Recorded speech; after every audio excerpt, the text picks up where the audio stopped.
마가복음 4장 30절부터 34절까지 한 절씩 교독하고 34절은 합독하겠습니다.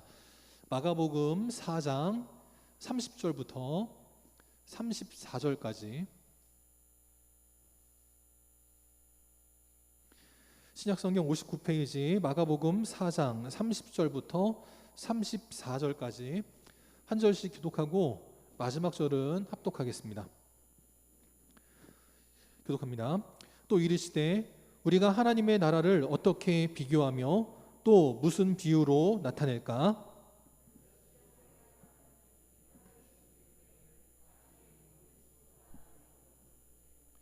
심긴 후에는 자라서 모든 풀보다 커지며 큰 가지를 내나니 공중의 새들이 그 그늘에 깃들일 만큼 되느니라.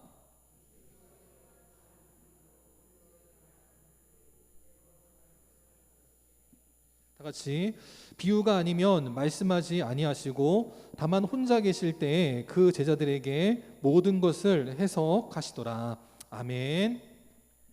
이 시간 눈에 보이지 않아도 하나님의 나라는 오고 있다. 눈에 보이지 않아도 하나님의 나라는 오고 있다라는 제목으로 함께 하나님 말씀 나누도록 하겠습니다. 그 컴퓨터 부품인데 그래픽 카드입니다.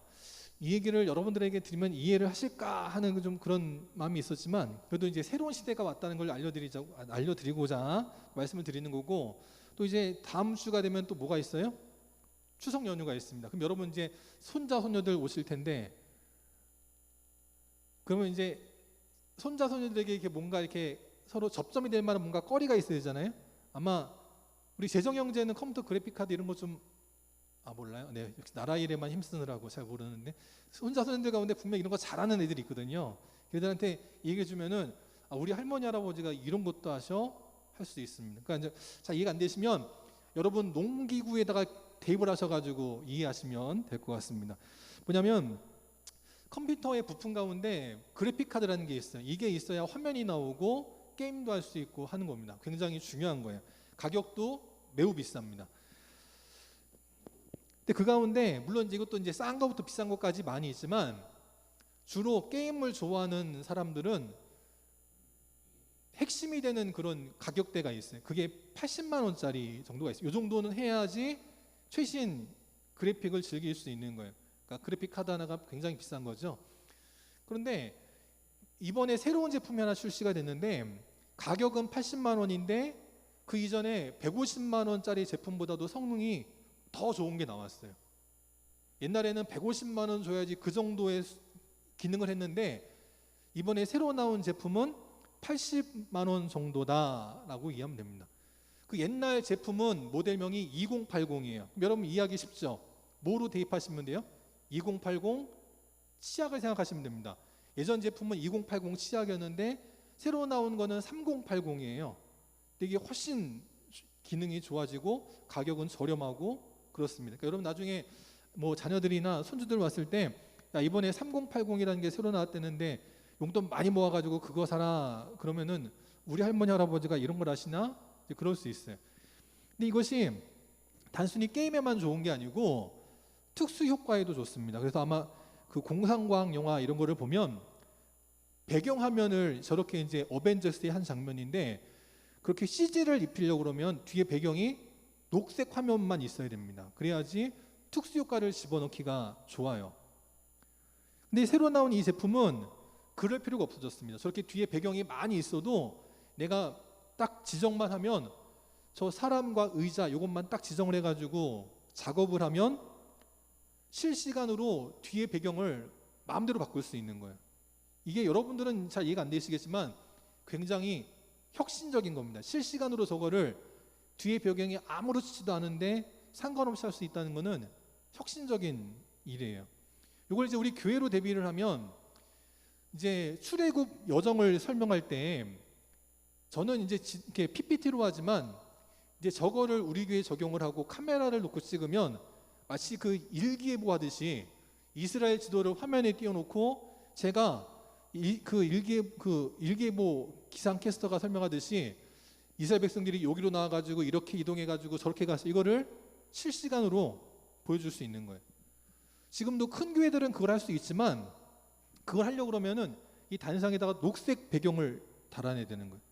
그러니까 큰 교회들은 강단이 큰데 녹색 스크린이 어느 일정 부분만 이렇게 덜렁 있으면 그 얼마나 웃기겠어요. 근데 이제 앞으로는 그런 게 상관없는 거예요. 이제 점점 시대가 달라지는 겁니다. 근데 이걸 보통 어디서 사냐면 용산에 가면 컴퓨터 매장들이 있어요. 그래서 용산에서 컴퓨터를 파는 사람들을 속칭 뭐라고 부르냐면 용팔이라고 부릅니다. 용산에서 컴퓨터 팔이를 하는 사람, 그래서 용팔이라고 불러요. 근데 용팔이는 여러분 뉴스 통해서 아실지 모르겠는데 별로 이렇게 이미지가 안 좋습니다. 가장 대표적인 게 뭐가 있냐면 어떤 사람이 이제 다른 어떤 전자제품을 사려고 왔는데 마음에 안 들 수 있잖아요. 그래가지고 이게 보고 안 사고 가려고 그러니까 그 용팔이 직원이 뭐라고 얘기했냐면 손님 맞을래요? 이렇게 얘기를 한 거예요. 아니 어느 직원이 마음에 안 들어서 가겠다고 그럴 때 손님 맞을래요? 이런 말을 하는 사람이 어디 있어요? 근데 용팔이들이 저런 걸 했다니까. 물론 저기도 약간 좀 저 기자가 약간 좀 꼼수를 썼습니다. 저렇게 반응이 나오게끔 약간 꼼수를 쓰긴 했어요. 근데 아무리 그래도 저렇게 반응하는 경우는 좀 드물고 또 만약에 저게 매우 이례적인 상황이었으면 저것만 뭐라 그러지 그 직업군 전체를 뭐라 하진 않을 텐데 용팔이라고 하는 그 직업군은 굉장히 이미지가 안 좋으니까 모두가 다 용팔이 전체를 욕하더라라는 거예요. 근데 이번에도 분명히 아까 처음에 80만 원짜리라고 그랬는데 저게 이제 우리나라 출시될 때 얼마로 판매가 됐냐면 147만 원, 150만 원에 나온 거예요. 80만 원짜리여야 되는데 150만 원에 판 겁니다. 그러니까 사람들이 어떻게 반응하기 시작했냐면 그러면 나는 미국에서 직접 사올 거야. 직접 구매, 직구라고 합니다. 요즘 젊은이들은 직구를 많이 하거든요. 그래서 그거를 계산해 보니까 한 96만 원 되는 거예요. 150만 원보다는 싸지만 정상 가격보다는 비싼 거죠. 그리고 가장 안 좋은 거는 AS를 받을 수 없다는 치명적인 단점이 있습니다. 근데도 불구하고 사람들이 나는 용팔이한테 물건을 살 바에는 난 직구를 하겠어. 지금 그런 상황이 오고 있는 거예요. 그러니까 나중에 누가 문제가 되냐면 저 물건을 팔아야 되는 총판매 업체가 문제가 되는 겁니다. 사람들이 직구를 하면 우리나라 기업이 무너지는 거니까 총판이 문제가 생긴 거예요. 그래가지고 총판이 도매하고 소매에 넘기지 않고 직접 물건을 팔기 시작했습니다. 그런 적이 없는데 유통 과정을 거쳐야 되는데 그렇게 안 하고 직접 자기가 물건을 판 거예요. 그랬더니 150만 원짜리가 얼마가 됐어요? 85만 원짜리가 된 겁니다. 소비자 입장에서는 좋은데 이번에 또 누가 문제예요? 누가 문제예요? 용팔이들이 문제가 된 겁니다. 그래가지고 유튜브에 막 동영상 올리고 뭐 여기저기 지금 여러분들은 모르지만 난리가 났어요. 그래가지고는 그래서 지금 우리 죽게 생겼다고 난리가 나고, 왜냐하면 이 추석이 대목이기 때문에 직장인들도 보너스를 받고 또 학생들도 용돈 받고 하면 그걸로 이제 컴퓨터 부품 업그레이드하고 그래야 되는데, 그러면 그래야지 용산이 잘 되는데 이번에는 직접 모든 거를 거래를 해버리니까 중간에 도매하고 소매하는 사람들이 지금 완전히 어렵게 된 거예요. 그런데 이제 하루 이틀이 지나고 나서 그 용산의 그 업체들이 반응을 하기 시작했는데 어떻게 반응을 하기 시작했냐면 컴퓨터를 하나 사려고 그러면 저렇게 부품들이 많이 있어야 됩니다. 그 그래픽 카드 하나만 있어야 되는 게 아니고 많은 부품들이 있어야 돼요. 그러니까 이 용산의 업체들이 어떻게 반응하냐면 그러면 그래픽 카드는 우리가 못 팔지만 다른 건 우리가 팔 수 있으니까 거기서 돈을 붙이면 되겠다 반응을 한 거예요. 그래픽 카드는 총판이 직접 판매를 하면 우리가 어쩔 수 없지만 다른 부품은 우리가 파니까 거기다가 웃돈을 붙이면 되지, 그렇게 반응한 거예요. 내 생각이 짧은 게, 그러면 다른 부품들의 총판들은 앞으로 가만히 있을까요? 그 사람들도 그럼 우리도 직접 판매해야지로 갈 수 있는 거예요. 이것 때문에 지금 여러 가지 많은 일들이 있습니다. 여러분들은 농기구라고 생각하시면 돼요. 뭐 트랙터니 뭐 경운기니 그렇게 생각하시면 되겠습니다. 시대가 달라지는 거예요. 옛날처럼 하면 안 되는 시대가 온 겁니다. 지금 우리는 그래도 매주 예배 드리고 있지만 서울은 지금 예배 드려요, 못 드려요? 못 드리고 있습니다. 지금 그것 때문에 난리가 났고 이제 2단계로 완화되면서 이제 조그만 교회는 20명 모일 수 있고 큰 교회는 50명 모일 수 있고 그렇게 되고 있어요. 이제 점점 시대가 달라지고 있을 때 옛날 것을 고집하면 안 된다는 거예요. 시대가 바뀌면 바뀌는 상황에 맞춰서 움직여야 된다는 겁니다. 새로운 시대가 분명히 오고 있었는데 소비자들은 다 알고 있는데 용산의 업체들은 그거를 부정하고 있었어요. 근데 아무리 부정해도 새로운 시대는 오게 되어 있습니다. 이 시대도 마찬가지. 이 시대도 지금이 좋다고 아무리 우겨봐야 새로운 시대는 오는 겁니다. 세상에 어둠의 영들이 아무리 지금이 좋아, 지금대로 해야 돼 라고 한다 할지라도 하나님의 나라는 어떻게 돼요?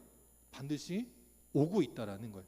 우리 영광교회 믿음의 성도들은 옛것에 얽매이고 옛것에 사로잡혀 있다가 새로운 시대가 찾아왔을 때 당황하고 무너지는 인생이 아니라 새로운 시대를 준비하여서 하나님 앞에 쓰임받는 복된 인생들이 다 될 수 있기를 주님의 이름으로 축원합니다. 우리가 마가복음 4장을 계속 보고 있는데 오늘 말씀은 겨자씨 비유입니다. 그러면 첫 번째 옥토와 박토, 또 세 번째 열매 맺는 씨, 오늘 겨자씨, 그 뭔가 이야기가 반복되는 것 같은 느낌을 받거든요. 근데 그러지 않습니다. 옥토와 박토는 우리의 마음을 깨우치고 있는 것이고요. 등불은 우리의 위치가 어디 있어야 되느냐를 가르치는 것이고, 우리에게 주신 기름, 기도의 기름, 이것을 활용하라라는 것을 말씀하셨고, 세 번째 열매 맺는 씨는 하나님의 말씀의 능력을 말씀한 거예요. 이제 겨자씨는 무엇이냐? 하나님의 나라에 대해서 말씀하기 위해서 또 한 번 비유를 드셨다라는 겁니다. 그 30절에 보니까 예수님께서 이 겨자씨 비유를 시작하시기 전에 분명하게 말씀하세요. 하나님의 나라를 어디다가 비교하면 좋겠냐라고 서두를 떼셨다라는 거예요. 그러면서 어떻게 비교를 할까? 하나님의 나라를 또 어디다가 비유를 할까? 서두를 분명히 제시를 한 겁니다. 그러니까 이것은 같은 이야기 여기저기 모아가지고 마가복음 4장을 기록한 것이 아니라 우리 예수님께서 같은 것 같지만 다른 비유를 말씀하실 때엔 분명한 이유가 있었다라는 거예요. 우리가 겨자씨 비유를 통해서 무엇을 알아야 되느냐? 먼저 첫 번째, 하나님의 나라는 처음부터 하나님의 나라답게 시작하는 게 아니라는 거예요. 처음엔 매우 작은 겨자씨 한 알같이 눈에 보일까 말까 그렇게 시작한다라는 겁니다. 우리 예수님은 이스라엘 백성들이 볼 수 있는, 흔히 볼 수 있는 모든 것들 가운데 가장 작은 것, 그것이 겨자씨이기 때문에 겨자씨로 비유를 하셨다라는 거예요. 겨자씨가 저런가 봅니다. 겨자씨가 저렇게 손가락에 들어갈 만큼, 한 마디에 들어갈 만큼 아주 매우 작은데, 우리는 보통 겨자가 자라면 어떻게 돼요? 이렇게 풀같이 됩니다. 우리는 자라봐야 겨자채, 겨자풀에 불과해요. 그런데 이스라엘은 겨자가 자라면 겨자채도 저렇게 사람의 키의 2배가 될 정도로 크게 자랍니다. 또 이스라엘에는 겨자가 두 종류인데 겨자채가 있고 또 하나는 겨자나무가 있어요. 오늘 예수님은 겨자채를 지나서 겨자나무를 비유로 말씀하셨다라는 겁니다. 그래서 우리는 우리의 상식으로 오늘 말씀을 읽으면 겨자가 자라봐야 겨자채지 커봐야 얼마나 크겠어. 근데 이스라엘의 관점에서는 전혀 다르다라고 볼 수 있는 거예요. 그래서 오늘 예수님은 작은 겨자씨 한 알만한 믿음에 대해서 말씀하고 있다는 거예요. 하나님의 나라도 마치 겨자씨 한 알같이 바람 불면 날아가 버리고 새가 와서 쪼아 먹어버리면 없어지는 것 같은 조그마한 것이지만, 이런 작은 나라로 시작하는 것이 결국은 전 세계를 뒤집어 놓고 하나님의 나라가 되게 만드신다라는 거예요. 그래서 이 겨자씨만큼 조그맸던 하나님의 나라지만 이 나라가 어떻게 나중에는 우리 안에 어느 순간 찾아오게 된다라는 겁니다. 여기 우리 학생들이 있는데 학생들 평소에 공부합니다. 공부하면 마지막에는 뭐가 기다리고 있어요? 시험이 있죠. 당연한 일입니다. 근데 그걸 알고 있는데 공부 안 하고 나중에 시험 본다 그러면 어떻게 돼요? 망치는 겁니다. 이 1학기가 끝나면 시험이 있지 기억하고서 매일매일 예습 복습을 반복하면 선생님이 어느 날 시험을 갑자기 본다 그래도 문제가 되지 않아요. 근데 그걸 모르고 있다가 나중에 갑자기 시험 본다 그러면 망하는 일이 벌어진다라는 것입니다. 우리도 분명하게 알아야 돼요. 하나님의 나라는 처음부터 미국처럼 로마처럼 강대한 모습으로 오는 게 아니라, 처음에 하나님의 나라는 보지 못하게 임한다라는 거예요. 그리고 어느 날 지나 보니까 이미 우리 안에 와 있더라. 그것을 말씀하고 있다라는 거예요. 그럴 때 하나님의 나라는 우리에게 심판으로 다가오는 것이 아니라 어떻게 다가와요? 우리에게 기쁨으로 주시기 위해서 하나님은 허락하신다라는 거예요. 그럴 때 우리가 적은 무리일 수 있습니다. 여의도 순복음 교회만큼 못할 수도 있어요. 광림교회만도 못할 수 있습니다. 그런데 우리 하나님은 큰 무리만 바라보시는 것이 아니라 적은 무리도 바라보시면서 그들에게도 하나님의 나라 주시기를 기뻐하신다라고 말씀하고 있습니다. 우리 영광교회도 작지 않은 교회지만 큰 교회에 비하면 작은 교회일 수 있어요. 하지만 오늘도 하나님은 우리에게 하나님의 나라를 기쁨으로 허락하여 주실 줄 믿습니다. 이 하나님의 나라를 점점 더 크게 만들어 나갈 때 뭐가 필요해요? 작은 헌신이 필요하다는 거예요. 남자만 5,000명을 먹이고도 12광주에 남는 오병이의 기적이 다른 것을 통해 일어나는 게 아니라는 겁니다.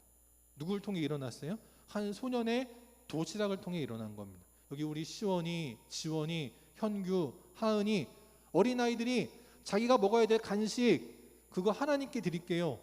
지금 저 중동에는 못 먹는 아이들이 있다는데, 아프리카에는 못 먹는 아이들이 있다는데 저 이거 하나님께 드려서 그 아이들 먹이고 싶어요. 그렇게 드리는 자그마한 간식 하나가, 도시락 하나가 5,000명을 먹고도 12광주리가 남는 놀라운 축복의 통로가 되게 하셨다라는 것입니다. 그럼 여러분도 마찬가지네요. 이제 내가 내 나이에 뭘 할 수 있어? 아니라는 거예요. 연세가 드셔도 손이 덜덜덜덜 떨려도 뭐 글 하나 제대로 못 읽으셔도 여러분이 하나님 앞에 드리는 그 기도 한 토막을 하나님은 귀하게 받으시는 줄 믿습니다. 또 나아가서 우리는 감정에 상관없이 나가야 된다라는 거예요. 열왕기하 5장에 보면 엘리사 때 이런 일이 있었습니다. 아람 사람들이 이스라엘 땅에 쳐들어와 가지고 전쟁을 일으키고 그 땅에 있던 어린 소녀 하나를 사로잡아 갔다라고 말해요. 그러니까 이 어린 소녀는 우리 하은이만한 나이에 난데없이 집에서 끌려가 가지고 다른 나라의 노예가 돼버린 겁니다. 그러면 기분이 좋겠어요? 안 좋겠어요? 안 좋죠. 분노가 나고 슬픔이 가득하고 그럴 수 있어요. 내가 그전에는 사랑받는 아무개 집 딸이었는데 갑자기 누군가의 노예가 돼가지고 얼마나 괴롭고 힘들겠어요. 근데 그럴 때 이 이스라엘 소년은 어떻게 하느냐? 나아만 장군이 문둥병에 걸렸다라는 소식을 들었을 때 에고 쌤통이네, 나 사로잡아 오더니 잘됐다, 벌받았네. 그러지 않고 어떻게 해요?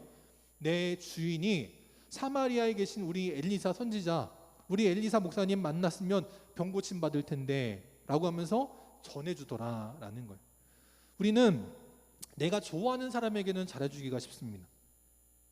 근데 내가 싫어하는 사람이 있을 때 그에게 뭔가 안 좋은 일이 생기면 오히려 고소할 수가 쉬워요. 근데 성경은 그렇게 말씀하잖아요. 때로는 우리 이스라엘을 무너뜨리고 나를 노예로 끌고 온 아람의 군대 장관 나아만이라 할지라도 그 영혼을 바라보시면서 안타까워하시는 하나님의 심정으로 그에게 복음 전하기를 원하는 그러한 역사를 우리 영광교회 성도들에게도 오늘도 허락하시고 있다라는 것입니다. 그래서 이 어린 소녀가 엘리사를 소개해 주므로 결국은 나아만 장군이 병고침 받게 되었고, 나아만이 사는 동안에는 이스라엘과 아람 땅에 전쟁이 일어났어요? 안 일어났어요? 안 일어나게 됐다는 거예요. 한 소녀의 마음과 상관없는, 감정과 상관없는 작은 헌신을 통해서 하나님은 이스라엘의 평안을 허락하여 주시더라라는 거예요. 지금 코로나19가 있고 이런저런 어려움이 있습니다. 그럴 때 이념을 뛰어넘고 자와 우를 뛰어넘고 이 나라를 위해서 기도하는 여러분을 통해 이 나라의 안정과 번영과 발전은 임하게 될 줄 믿습니다. 오늘 이 겨자씨 관한, 이 비유에 관한 말씀이 구약에서부터 시작이 됐다는 거예요. 이사야서 60장에 보니까 이렇게 말씀합니다. 하나님 백성들은 누구냐? 하나님이 심은 가지다라는 거예요. 이들이 자라면 어떻게 돼요? 하나님의 영광을 나타낼 것이다 라고 이미 이사야 선지자는 예언했다라는 거예요. 22절에도 보면 이렇게 말씀합니다. 작은 자가 1,000명을 이룬다라는 거예요. 어디다 갖다 놓으면 눈에 보이지도 않는 조그만 어린이 한 명이지만 그 1,000명이 나중에는 1,000명을 이루는 놀라운 형통의 역사가 되게 하신다라는 거예요. 더 나아가서 약한 자가 어떻게 됩니까? 강국을 이루게 될 것이다 라는 거예요. 하나님께서 속히 이루리라 말씀하고 있는 것입니다. 우리 영광교회도 하나님께서 속히 이루어 주실 때 천명을 이루는 교회가 되게 하실 줄 믿고 믿음의 강한 교회가 되게 하실 줄 믿습니다. 근데 우리 어떻게 해야 돼요?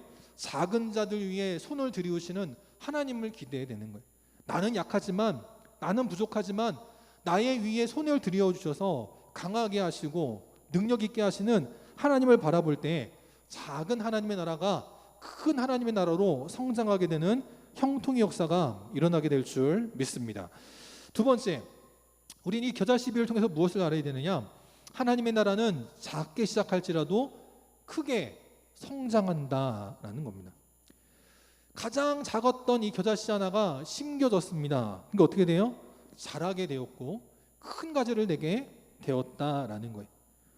여기 보면 겨자씨가 자라는 과정들이 있습니다. 먼저 첫 번째는 심는 과정이 있어야 되는 거예요.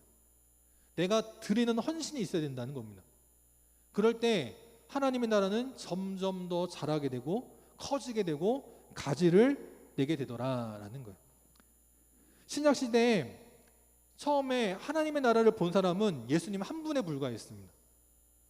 그것도 화려한 왕궁에서 대궐 같은 귀족집에 자제로 태어난 것도 아니고 우리로 말하면 강원도 인제에 목수의 아들로 태어난, 그것도 말구이에서 태어난 그런 어린아이였지만 그 어린아기 예수 한 명을 통해서 어떻게 돼요? 제자들이 12이 세워졌다는 거예요. 또 더 나가서 보니까 70인의 전도대가 세워졌습니다. 예수님께서 승천하신 다음 마가의 다락방에 예수님의 말씀을 붙들고 기도했던 사람 누가 있어요? 120명이 있었다는 거예요. 점점 더 늘어나더니 나중에 성령 충만한 베드로를 통해서 믿는 자들의 수가 어떻게 돼요? 3천이나 더하게 되었다라는 거예요. 더 나아가서 나중에는 어떻게 됩니까? 5천 명이나 예수를 믿게 되었다라는 거예요. 더 나아가서 나중에 사도 바울을 통해서는 믿는 자들이 수만 명이나 되었다라고 말씀하고 있어요. 그리고 결국은 바로 그렇게 예수를 핍박하고 교회를 핍박했던 로마가 결국은 기독교 국가로 거듭나게 되고 더 나아가서 이제는 세상 모든 나라가 그리스도의 나라가 되어지는 하나님의 나라가 완성되어지는 날이 분명하게 임하게 될 것이다 라는 거예요. 지금 작은 걸로 우리가 낙심할 필요가 없다는 겁니다. 지금 적다 그래서 낙심할 필요가 없는 거예요. 지금은 작아도, 지금은 적어도 우리가 하나님의 뜻에 서 있다면, 우리가 하나님의 편에 서 있다면 우리는 큰 하나님의 나라가 되게 하실 줄 믿습니다. 세 번째, 오늘 말씀을 통해서 우리가 무엇을 알아야 되느냐? 그렇게 큰 하나님의 나라가 된 다음에 우리가 할 일이 뭐냐라는 거예요. 우리가 할 일은 무엇이냐? 바로 축복의 통로가 되어야 한다라는 겁니다. 32절 마지막에 보니까 그렇게 커다란 나무가 된 이 겨자나무를 통해서 어떤 일이 생기냐면 공중의 새들이 그 더운 태양볕을 피하기 위해 그늘에 깃들이게 되었다라는 거예요. 마태복음에서 보니까 이 겨자씨 비유를 할 때 조금 더 분명하게 설명하십니다. 이 겨자씨가 처음엔 작은 것이었지만 나중에는 풀보다도 커지게 되고 나무가 되었다라고 말씀하시게 되었다라는 거예요. 저도 이제 낮에 이제 예은이 데리고서 이렇게 산책을 하는데 그 점심 먹고 나가면은 너무 덥잖아요. 그래가지고 다른 데 안 가고 어디 가냐면은 여기 교회 나무 그늘 밑에 이렇게 있다가 또 예은이가 차가 다니는 걸 너무 좋아해가지고 차만 보면 반응을 하기 때문에 저 소방서에 갑니다. 그러면 소방서 쪽에 가면은 그 벤치가 하나 있고 나무 그늘이 크게 있어요. 거기 이렇게 주로 자리 있습니다. 그래서 한 1시쯤 요때쯤에 제가 항상 거기 가서 이렇게 예은이 안고서 이렇게 서 있거든요. 보면은 새소리가 그렇게 많이 들려요.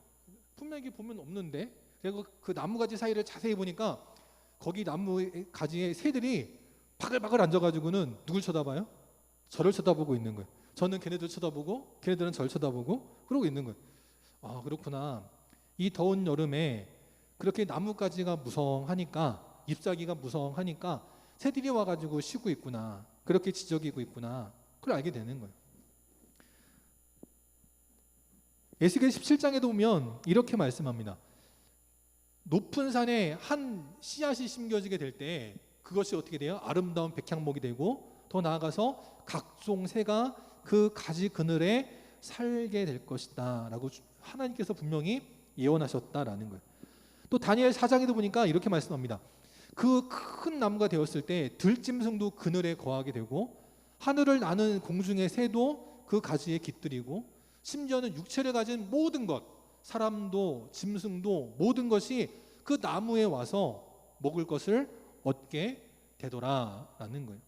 우리 영광교회도 그러한 교회가 되기를 바랍니다. 우리만 복받고 우리만 잘 살고 우리만 행복한 것이 아니라 주변에 어려움 당하는 사람들 누구라도 왔을 때 생명의 꼴을 얻을 수 있고 마음의 평안을 얻을 수 있는 그런 귀한 믿음의 공동체가 되게 하실 줄 믿습니다. 그 생명에 자라갈 때 두 가지가 있어요. 먼저 첫 번째 뭐가 있느냐? 성장이 있습니다. 우리 예은이도 처음에는 정말 주먹만 해가지고는 이거 어떻게 하냐 했는데 지금 벌써 커가지고는 이번 주에는 8발자국 혼자 걸어갔어요.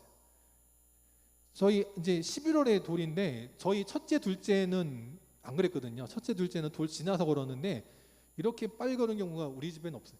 그러니까 얼굴도 남자같이 생겨가지고는 운동이라도 남자같이 잘해라 하나님께서 아마 그래서 운동신경을 좋게 주신지 잘 모르겠는데 어쨌든 벌써 8발자국을 걸어요. 성장이죠. 교회도 성장해야 되는 거예요. 근데 성장만 하는 것이 아니고 어떻게 해야 돼요? 성숙해져야 됩니다. 나이가 20살이 되고 30살이 됐는데도 나만 알면 안 되는 거잖아요. 나를 길러주시고 키워주시는 부모님을 생각하면서 효도할 줄 아는 것, 이게 바로 성숙이라는 거예요. 우리 영광교회도 속회가 점점 더 늘어나고 선교회도 분화되어지고 청장년이 생기고 청년부가 생기고 그렇게 성장하는 교회가 되어야 될 줄 믿습니다. 성장하는 것에서만 끝나는 것이 아니고 성숙해져 가는 교회가 또한 되어야 한다라는 거예요. 근데 그럴 때 성장한다고 해서 무조건 좋은 것이냐? 그렇지 않습니다. 균형 있게 커야 되는 거예요. 여기 베트남의 한 남성의 사진인데 이게 뭐냐면 암이 생긴 겁니다. 암이 생겼는데 이 암이 얼마나 커졌는지 암덩어리의 무게가 84kg라는 거예요. 성인 남자의 무게가 아니고 암덩어리, 저렇게 지금 이렇게 방바닥에 이렇게 퍼져 있는 거 있잖아요. 저게 암덩어리인데 저 암덩어리의 무게만 84kg인 남성이라는 겁니다. 암이 무서운 이유가 그거잖아요. 이 온몸의 세포가 함께 골고루 자라야 되는데 암세포는 나만 먹습니다. 나만 자라요. 그러니까 간이 제 기능을 못하고 폐가 제 기능을 못하고 위가 대장과 소장이 제 역할을 못하면 결국 죽게 되는 것이다 라는 거예요. 지금 현재 사회는 자본주의 사회입니다. 그래서 돈이 모든 것을 말하는 시대를 살고 있어요. 똑같이 주식을 투자하는데 100만 원을 갖고 주식을 시작한 사람이 1% 수익을 내면 얼마예요? 10,000원의 수익을 얻습니다. 그런데 1조 원의 돈을 갖고 있는 사람이 투자를 해서 1%만 얻어도 얼마예요? 100억이 되는 거예요. 그러니까 돈이 많으면 아무리 돈을 써도 돈이 없어지지가 않는 겁니다. 이게 현재 자본주의 사회라는 거예요. 빌 게이츠라는 분이 있었죠. 한때 세계에서 돈으로 부자 순위를 매길 때 1등이 되었던 사람입니다. 마이크로소프트 컴퓨터 윈도우를 만든 빌 게이츠. 이 사람이 2019년도 작년 이맘때에 기사가 났는데 42조 원을 기부를 했는데 한 해에만 19조 원이 생겼다는 거예요. 우리는 42만 원 기부해도 19만 원 생길까 말까 하는데 빌 게이츠는 42조 원을 기부했는데 19조 원이 늘어났다는 거예요. 돈이 얼마나 많은지. 이 사람이 2014년도에 뭐라고 얘기했었냐면 자기는 전 재산을 기부하겠다 말했습니다. 우리 자녀들한테는 $10,000씩만 남겨주고 상속하고 나머지는 전체를 다 기부하겠다라고 말했는데 그때 당시 돈이 얼마였었냐면 760억 불이었다는 거예요. 82조. 여러분 같으면 그런 돈이 있을 때 기부하시겠어요? 상속하시겠어요? 만약에 저희 부모님도 만약에 얼마 되지 않는 재산이라 할지라도 그거 전체를 다 사회에 환원하겠다 그러면 제가 어떻게 할까요? 할렐루야 아멘 그럴까요? 아버지! 이러면서 말릴까요? 그럴 거 아니에요? 저도 그렇거든요. 근데 빌 게이츠나 그 자녀들이나 거기에 대해서 토를 달지 않아요. 요즘 카카오톡에 보니까 빌 게이츠를 욕하는 그런 이야기가 돌고 있는 것 같은데 그 이유를 짐작할 수 있는 겁니다. 세계 1등 부자는 그러는데 그러면 어떤 나라 1등 부자는 어떻게 하지? 비교가 되면 그걸 깎아버리고 싶은 거예요. 그렇다는 겁니다. 우리 옛 동화 가운데 바보 온달과 평강공주라는 동화가 있습니다. 이 바보 온달 멍청한 사람이었어요. 그 나라에 공주 평강이가 있었습니다. 근데 아버지가 하도 그 딸이 말을 안 들으니까 너 이렇게 자꾸 말 안 들으면 저 바보 온달한테 시집 보낸다. 그럴 때 이 평강은 그래? 그럼 내가 저 바보 온달을 바꿔야지. 그래서 시집을 와가지고 정말 어떻게 해요? 그 바보가 훌륭한 장군이 되겠다라는 거예요. 하나님의 나라, 하나님의 성도들의 모습이 바로 이와 같아야 된다라는 겁니다. 나는 공주인데 내가 어떻게 저렇게 천한 것이랑 이것이 아니고 내가 공주면, 내가 왕자면 내가 가진 재능과 지식과 지혜를 가지고 저 영혼을 살리고 사람답게 하나님의 일꾼답게 만들어야지 이러한 마음이 있어야 된다라는 것입니다. 그 옛날 미국의 부자 가운데 석유왕 록펠러가 있습니다. 이 록펠러는 인생의 전반전과 후반전이 다른 인생입니다. 전반전의 인생은 기업 사냥꾼이고 돈만 아는 사람이었어요. 근데 이 후반전에 그의 인생이 달라진 계기가 있는데 그게 뭐였냐면 암에 걸린 겁니다. 그것도 몇 살에 암이 됐냐면 55세에 암 진단을 받게 됩니다. 세계에서 돈이 가장 많은 사람인데 이제 좀 내가 좀 떵떵거리고 살만한데 암에 걸린 거예요. 이 사람이 병원에 갔습니다. 병원을 만나기 위해서 병원에 의자에 앉아가지고 기다리는데 내 인생이 어떻게 되려나 고민이 되고 염려가 되는데 그때 병원에 문구가 하나 써 있었는데 뭐라고 써 있었냐면 이게 써 있었다는 거예요. 사도행전 20장에 보니까 주는 것이 받는 것보다 복이 있다라는 문구가 눈에 확 들어왔다는 겁니다. 그 마침 그 옆에 어떤 모녀가 있는데 그 어머니가 대성통곡을 하는 거예요.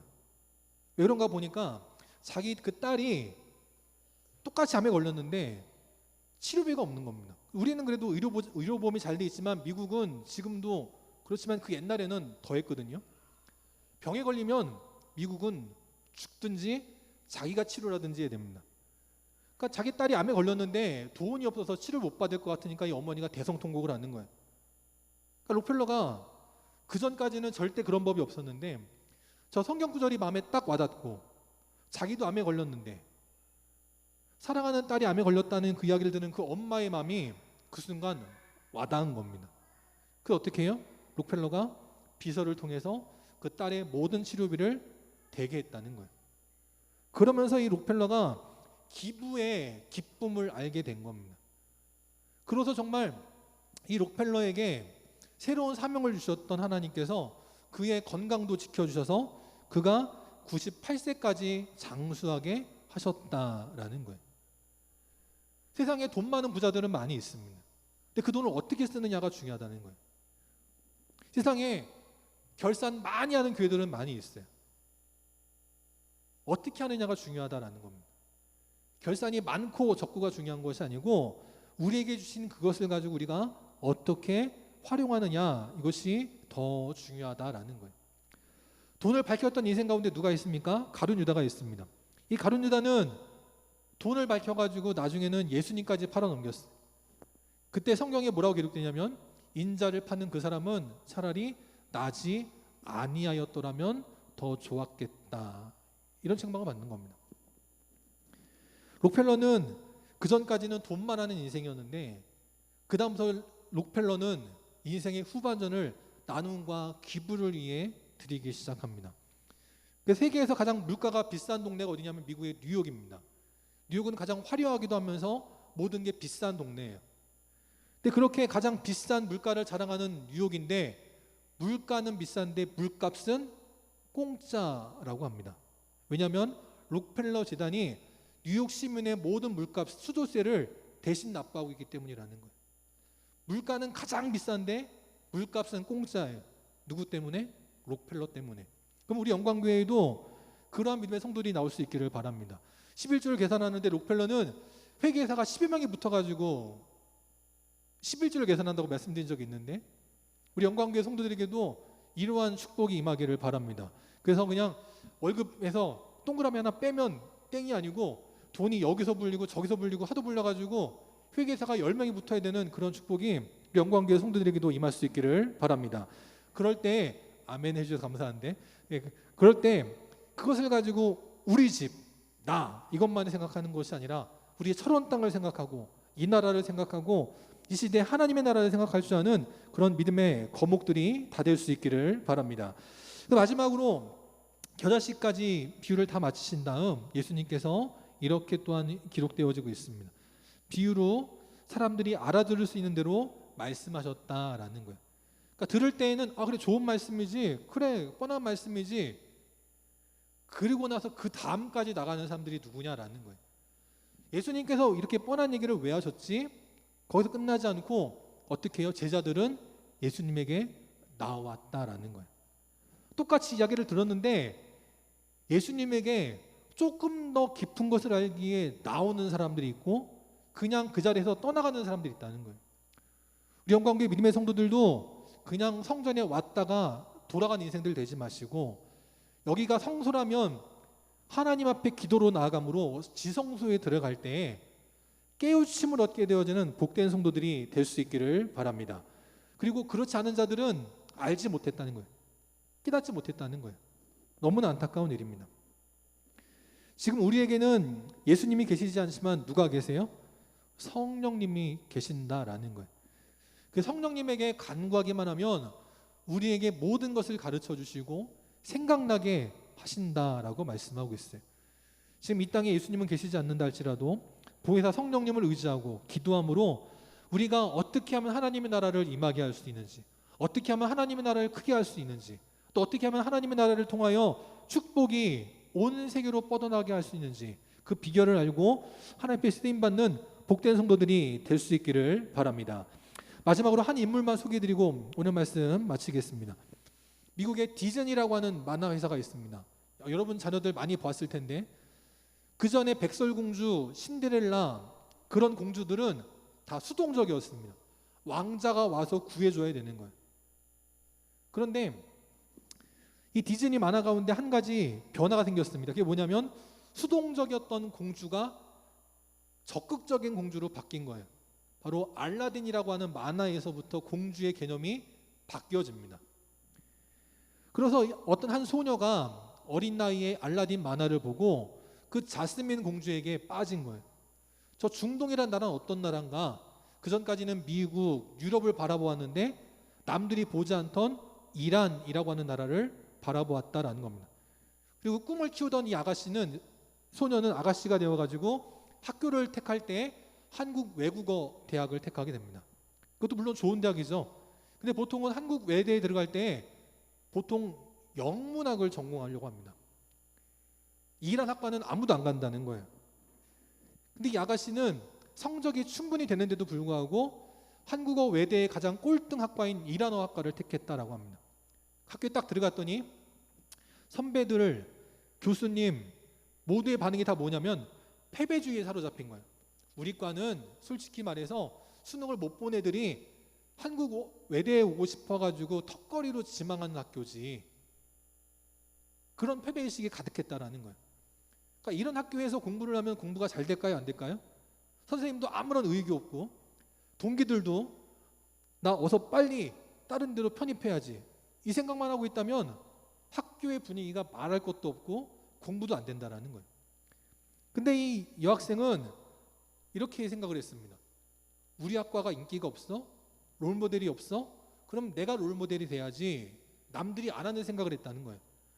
그러고서 학교를 졸업한 다음에 이란으로 갑니다. 근데 이란은 여러분 잘 아시는 것처럼 남녀가 평등하지 않은 너무나 차별을 받는 그런 곳이었어요. 거기다가 또 낯선 외국인 여자, 그것도 미국인이나 그런 백인 여자가 아닌 황인종이 왔다 그러니까 이란 사람들이 말도 못하게 차별을 많이 했다는 겁니다.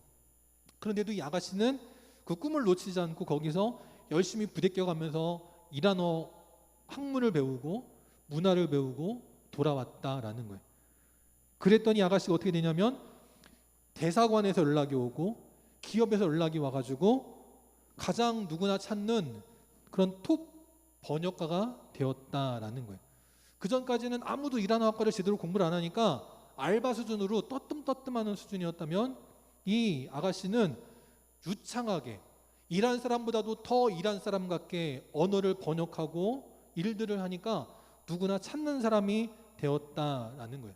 그래서 이 사람은 자기 혼자 번역하는 일로 끝나지 않고 이란 아토즈라고 하는 회사를 만듭니다. A부터 Z까지라는 뜻으로 아토즈라고 하는 회사를 만들어요. 결국 그래서 이 아가씨 다음부터 많은 사람들이 선배님이 제 롤모델이에요 하면서 이란어학과를 택하고 열심히 공부하고 일하는 사람들이 생겨났다라는 거예요. 처음에는 겨자씨 하나 같았습니다. 눈에 보이지도 않고 저거 언제 없어지나? 언제 도망가나? 그런 생각을 했어요. 그런데 어느 순간 이 아가씨는 거목이 되어가지고 다른 학생들을, 후배들을 끌어주고 밀어주고 그렇게 큰일을 감당하는 한 기업의 대표가 되었다라는 거예요. 정세희라고 하는 CEO입니다. 영광교회 믿음의 성도들도 이 정세희 같이 남들이 보지 못하는 것 볼 수 있고 남들이 듣지 못하는 것 들을 수 있고 남들이 깨닫지 못하는 것 깨닫게 되어질 때 이 땅에 하나님의 나라를 이뤄가면서 이 땅에 많은 자들에게 영광교회가 진짜 교회지, 영광교회 아무개 장로님이, 아무개 권사님이, 아무개 집사님이 진짜 성도지, 나도 저 사람처럼 돼야지, 그런 소망을 줄 수 있고 그런 믿음의 도전을 줄 수 있는 겨자씨 같은 복된 성도들이 다 될 수 있기를 주님의 이름으로 축원합니다. 욥기 8장 7절 마지막으로 함께 읽고 오늘 말씀 마치겠습니다. 시작. 내 시작은 미약하였으나 내 나중은 심히 창대하리라. 아멘. 이 말씀 붙들고 살아가는 우리 복된 성도들이 다 되시기를 주님의 이름으로 축원합니다. 526장 다 함께 나와서 찬양하시겠습니다. 516장.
주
주 예수 그리스도의 은혜와 하나님 아버지의 끝이 없는 사랑하심과 성령님의 함께하시고 교통하시고 인도하심이 오늘도 이 세상에 하나님의 나라를 확장해 나가는 겨자씨 같은 믿음의 사명을 감당하기를 원하는 우리 모든 영광의 성도들 머리 위에, 또 그 가정과 직장과 사랑하는 주의 자녀들 머리 위에, 또 지금도 나라를 지키는 국군 장병들과 방역에 힘쓰고 있는 모든 의료진과 또 모든 공무원들 위에, 또 시간 주님 앞에 나와 함께 예배드리기를 원하지만 이런저런 사정으로 인해 나오지 못한 모든 안타까운 심령들 머리 위에 이제부터 영원토록 함께 계시기를 간절히 축원하옵나이다.